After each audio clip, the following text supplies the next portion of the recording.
Hello. We're going to talk about some general trends within the rest of the periodic table. So we're going to be able to list properties within our metals, nonmetals, metalloids, their differences in chemical and physical properties, look at some basic metal oxides and some acidic nonmetal oxides as well, look at why they are basic or acidic, and then look at our physical and chemical properties of alkali metals, alkaline earth metals, and other groups. Okay, so I'm going to start with a discussion of what's called metallic character, where our metallic character is basically how like a metal something is. So level of reactivity of a metal. So metal reactivity. That includes the ease of giving up electrons, as metals often do. So it's something that metals do very frequently. And when you think about increasing metallic character, it's for the most part going to be a different trend than effective nuclear charge. It's going to be the opposite trend of effective nuclear charge. With effective nuclear charge, we're pulling electrons in more, which means it's harder to remove electrons. So it's not really going to work with metallic character where we're trying to give up electrons. So our metallic character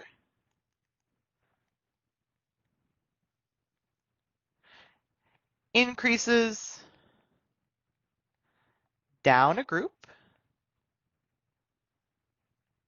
and decreases across a period. So as we increase our effective nuclear charge, we're going to decrease our metallic character. Okay, here is just a review of the characteristics of our metals and nonmetals. So metals are going to be shiny, lustrous, they have various colors. Though most of them are going to be silvery, there are very few non-silvery metals, but especially as ions are going to have a just host of different colors. They're malleable and ductile, they conduct heat and electricity, and when they form oxides, they are going to be basic in nature, and then they're going to form cations. Our nonmetals are not going to have any luster, and they're also going to have various colors, but none of them are going to be silvery. They're not going to have a shiny color about them. They're usually brittle, hard, and there's a couple that are soft. They're going to be poor conductors of heat and electricity, and if they form an oxide, they are going to be acidic, and then they form anions. Then we have what's in the middle of those, which are called our metalloids. Our metalloids have characteristics somewhere between a metal and a nonmetal.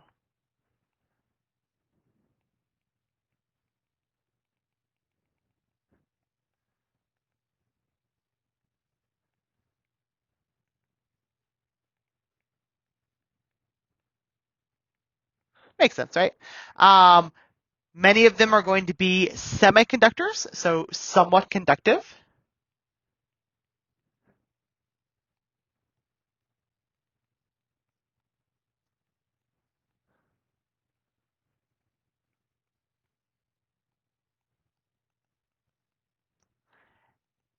And as such, they're going to be used in stuff like computers and solar devices.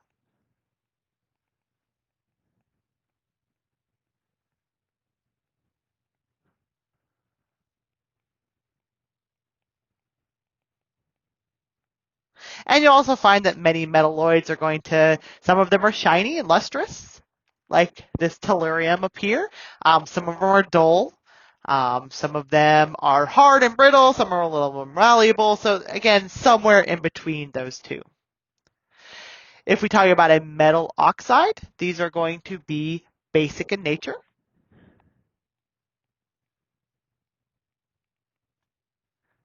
So when dissolved in water, specifically. Okay. So what happens is they increase the hydroxide concentration in water, which is why they're considered basic. So something like sodium oxide, when it reacts with water, it's going to produce sodium hydroxide. which is basic, right? And the basicity is based on the O2 minus of that oxide, right? So the O2 minus is what's actually reacting with the water to produce hydroxide ions. Okay? And then if we have insoluble metal oxides, these will react with acids.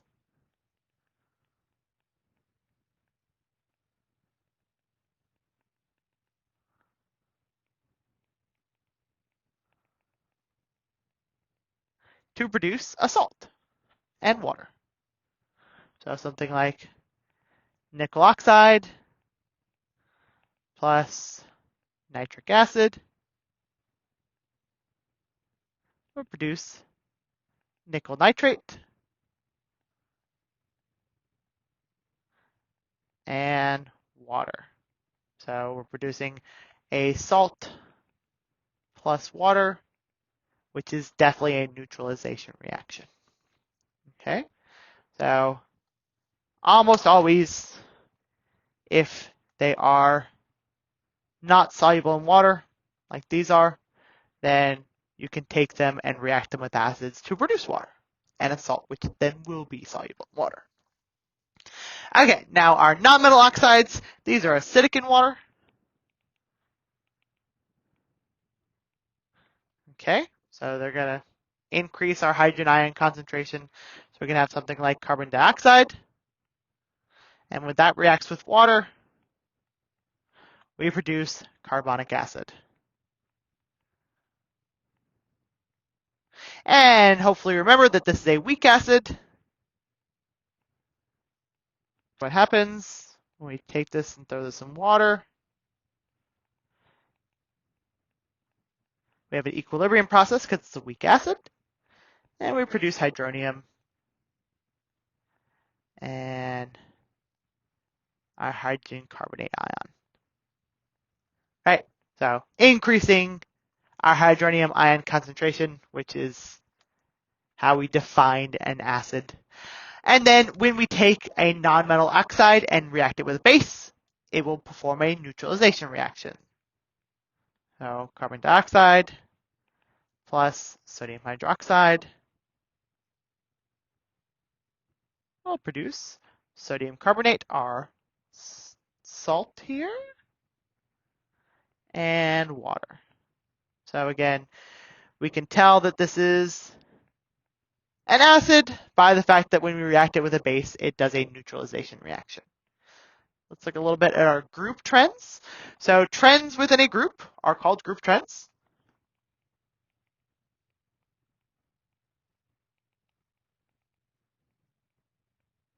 And they are based on the fact that they all have the same number of valence electrons.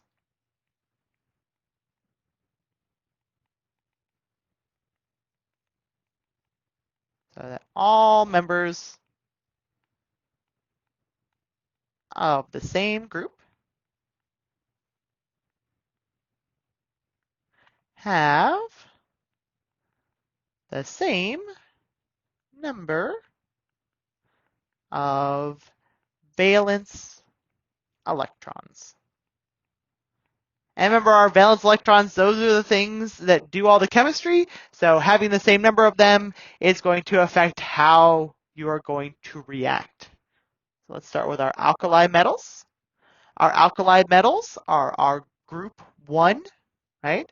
These are going to be soft and metallic solids.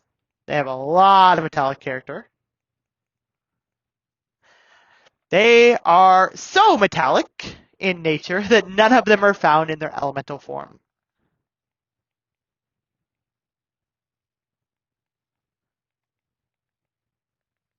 In nature.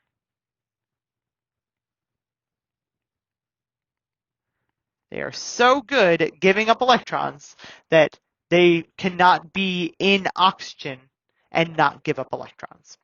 Okay? So they are very metallic in nature. They are poster boy for metallic. They lose electrons easily, they are lustrous, they're malleable, and they're conductive.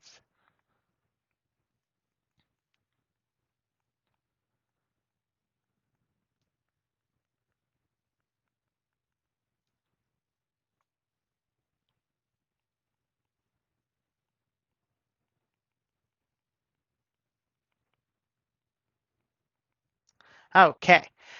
And as we go down the group, we're going to increase in reactivity.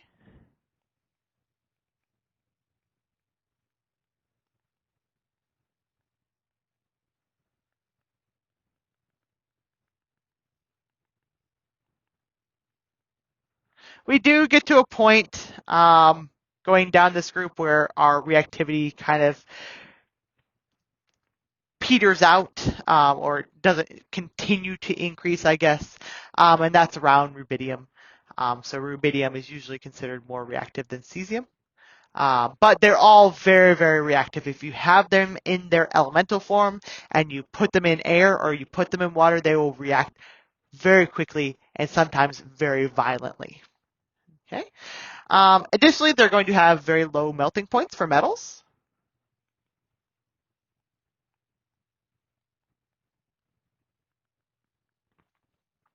And low densities for metals. Usually metals have fairly significant densities, but you can see here that they have very low ones. And they have very low first ionization energies.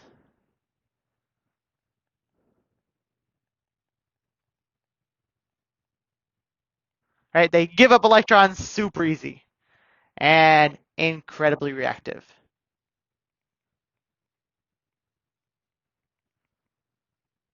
With oxygen and water. Okay? With oxygen, it's just going to form oxides very, very easily. With water, it will be an extremely violent reaction. I highly suggest you go watch a video on the reactivity of alkali metals and waters. It's a lot of fun. Okay, so when we put these metals in air, such as lithium, when it reacts with oxygen gas, it's going to produce lithium 2 oxide, which is the regular form of our oxide. So this is O2 minus. So that's one way we can produce an oxide. But we produce other things, such as the reaction of sodium with oxygen will produce Na2O2. This is peroxide, O2, 2 minus. One of our polyatomics. And then if we have potassium, rubidium, or cesium, they are going to react, and this is just M. They are going to react with oxygen to produce MO2, which is a superoxide anion. So this is going to be O2 minus superoxide anion. So we get some really interesting oxygen species when we react to alkali metals in air. When we compare our alkali metals with alkaline earth metals, we're going a little bit further down the periodic table. As such, our effective nuclear charge is going to increase just a little bit. So not a lot changes, but there are some changes. For instance, our densities and melting points of alkaline earth metals are higher than for our alkali metals. Okay, and we can see this when we're looking at these right here. So we have slightly higher melting points, slightly higher densities, and we have slightly higher ionization energies.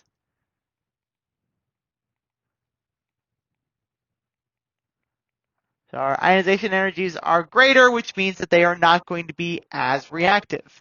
So the alkali earth metal reactivity is less. So lower reactivity versus alkali metals. So our alkali metals are going to have much more violent reactions with water and oxygen than our alkaline earth metals do. So just lower reactivity in general. And there's even a couple within the group that can be found in their elemental form.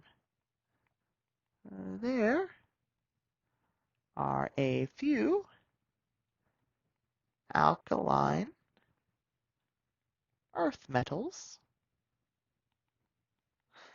that are found in their elemental forms.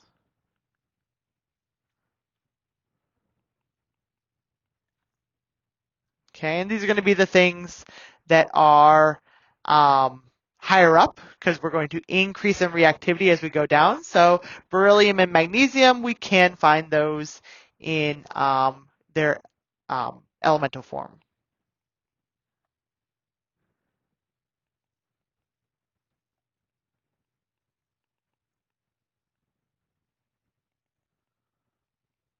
In nature.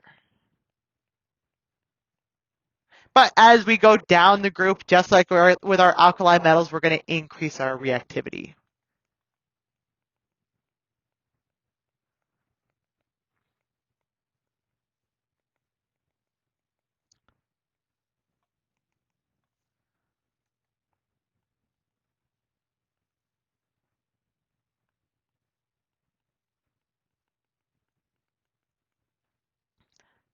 So let's look at our trends for hydrogen. Hydrogen is usually placed right above our alkali metals.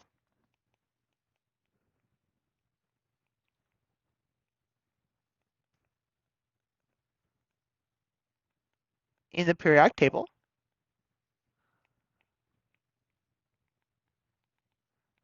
But it is not in that group. It has very different chemistry.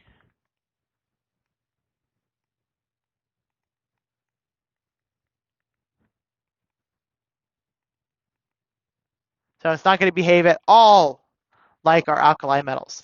For instance, it has a very large I1.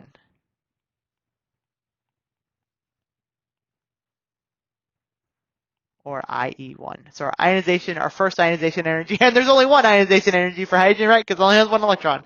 But it has a very large ionization energy, which is very different from any metallic species. And it's going to form molecules more readily than ionic compounds. That does not mean that it doesn't form ionic compounds, but it's more likely to form a covalent compound.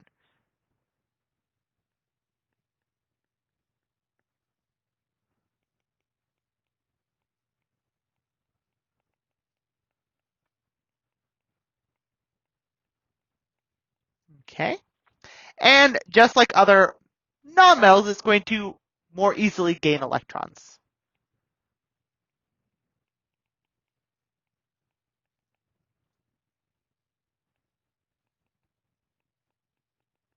Which is why it's definitely a nonmetal.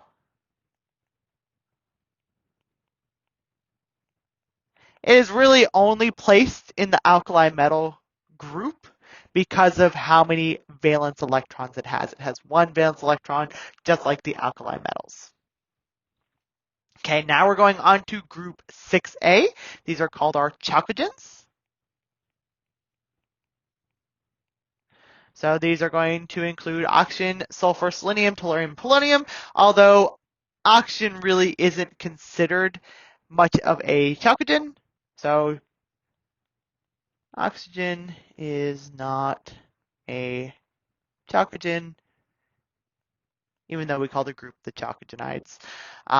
So chalcogens, these are ore forming. That's the definition of a chalcogen, or the way that we would describe a chalcogen. But that's neither here nor there. Let's look at our metallic character. So as we go down the group, our metallic character is going to increase.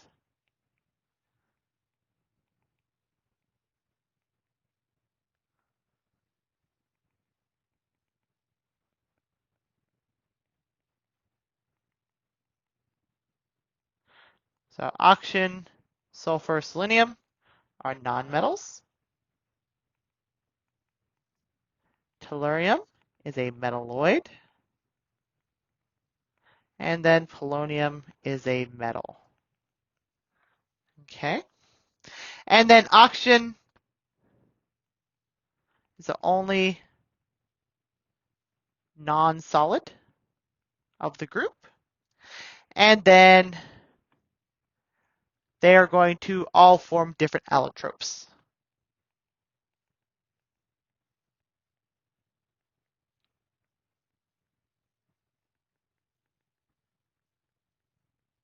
For instance, oxygen has O2 and O3, right? But sulfur, selenium, tellurium, and polonium also have different allotropes associated with them. Next, we're going to look at our halogen group. Halogen means salt forming.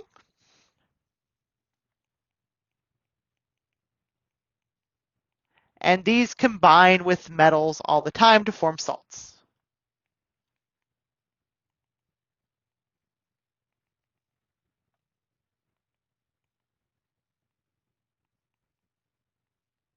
And the reason these are going to form salts so easily is because they have large electron affinities.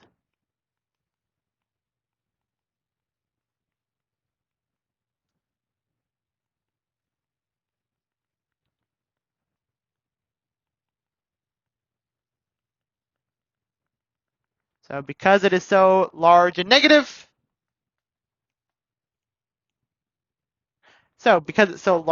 negative, it's going to really like electrons and form those ions very easily. And then as we go down the group, the water reactivity is going to decrease.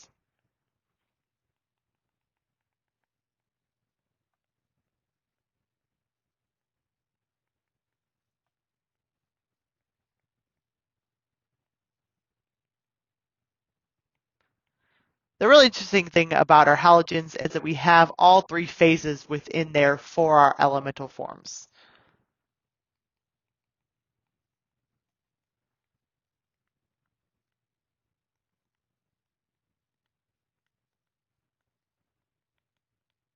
For instance, F2 is a gas, Cl2 is a gas, Br2 is a liquid, and then I2 is a solid.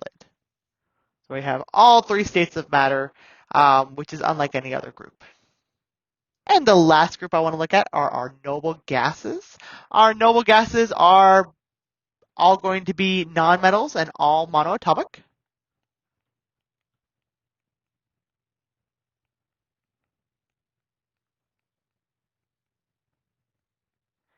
Elemental forms.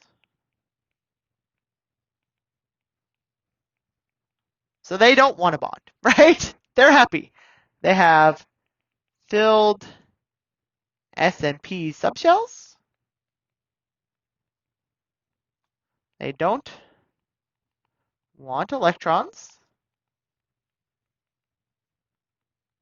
They don't want to give up electrons.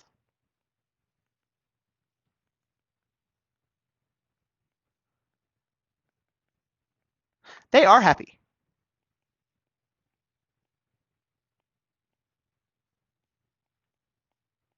So they are considered what we call inert, unreactive. And if we look at our ionization energies, they are very large because they don't generally form compounds.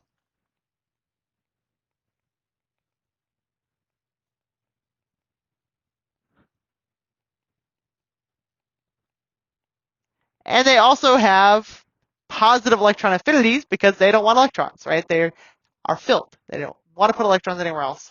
So they in general just don't want to do anything. Okay, and that is everything for our group trends. That is the end of this unit or module as well. I will talk to you guys in the next module. Bye.